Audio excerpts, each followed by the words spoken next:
Before I start the video, I'm going to point out that this video spoils everything in When by Victoria Laurie. If you even care, leave the video now. This video is probably going to get 0 views anyway, so just leave now while you can. When by Victoria Laurie is garbage. I mean, it's not totally awful, but I don't think it deserves all of the recognition it gets. I wish I could see my death date so I wouldn't have to read this book again. It's about a girl named Maddie McGeneric name, who was born with the strange power to foresee people's exact death date without knowing any reason why or how they died. After several of her classmates are murdered by a mysterious assassin, she's roped into an FBI investigation as a suspect. Sounds interesting, right? I will give it this. The first few chapters do a good job building suspense. It shows Maddie's main day-to-day life and introduces the main characters. Okay. But it all falls apart once the investigation starts. The story starts to get cluttered with side plots, and even a storyline where Maddie has a crush on a boy. If you saw my Emoji Movie review, you already know how I feel about generic stories that focus on the main protagonist having a love interest. Maddie McGeneric name in the perplexing case of the death dates is not an exception.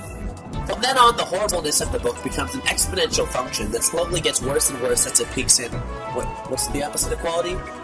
Yeah, that. Here's where the autism starts. So throughout the whole book, they repeatedly show that no matter what you do, you can't change the death date of any person. No way, no how. But here comes the last few chapters, removing everything you know until now. Now the dates start changing for no reason, because who cares about consistency? Oh, the best part is when it ruins all the suspense of the story, because people don't actually die when the death date says. 80% of the story, and we reach maximum minimum quality. Earlier in the book, we meet a character who, after learning of his death date, puts up life insurance for his family. On the day of his death, he's pissed that he's not dead yet, and it turns out that he was the murderer all along. What a twist! But why? It's not like you have to put an exact day on your life insurance papers, do you?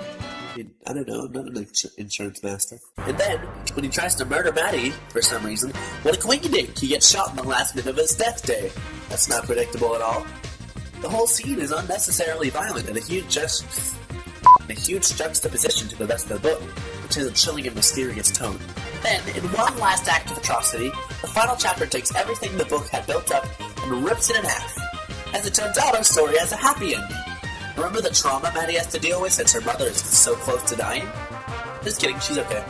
She'll live a healthy, long life. Remember those 2 bullies that constantly make Maddie's life hell? Just kidding, they have a new, longer death date. They'll live very fulfilling lives. Oh, and remember the Titanic? Everyone on the ship was okay, no deaths. Do you remember? Then the ultimate lord of hyper-garbage takes the book in the last paragraph. So this FBI agent that saves Maddie's life is actually the love interest's father.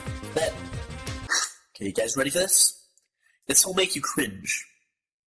Okay, the book verbatim says, I saw a series of other numbers dance across his skin. They appeared in the space between us as if they were as much meant for me as they were for him. Behind each new date was a glimmer of insight. There were dates for movies, and dances, and graduations, and marriage, and children, and anniversaries, and so much more. And in that enchanted moment, instead of death, all I saw was life. What the? This is the worst ending to any book I've ever read. Let's go through why, shall we? Number 1. If she sees all these stupid dates on every person she sees, won't that make her view crowded with all these random numbers? Number 2. What makes this kid so special? Maddie has a crush on him and now they both get enlightened to another universe? 3. Just why? Actually, let me tell you why. The author didn't want to hurt anyone's feelings with a sort of ambiguous ending. They just wanted to make everything go out super duper amazingly for the characters. What if in Harry Potter, at the end, Dumbledore was like, "You did it, Harry! Voldemort is dead, the Death Eaters are gone, and wizards will never have to worry about anything ever again." And then his parents come back. I give Wen a purple alarm clock out of 10. Once you start reading it, it sounds interesting, pulling you into a mystery.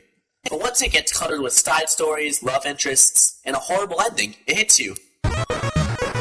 This sucks. Why purple?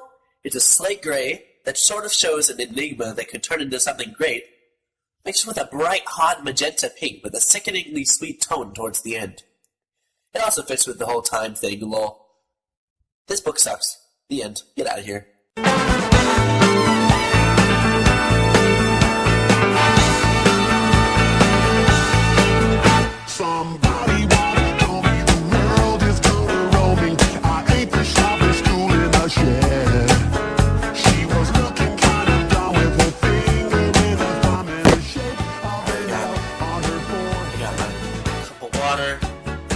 Twizzlers. Got my script right here. I'm ready to do this. The FBI agent that saves Maddie's life is actually the love interest. I give Wen a... Hey. Hey, Dad. Oh yeah, it also bugs me that in the title, the logo, instead of an E, it's a backwards number 3. It doesn't even explain why. It's not like the dates go backwards or anything. Like, is that just to have a cool aesthetic? If it's not, it's kind of stupid. The ultimate lord of hyper garbage.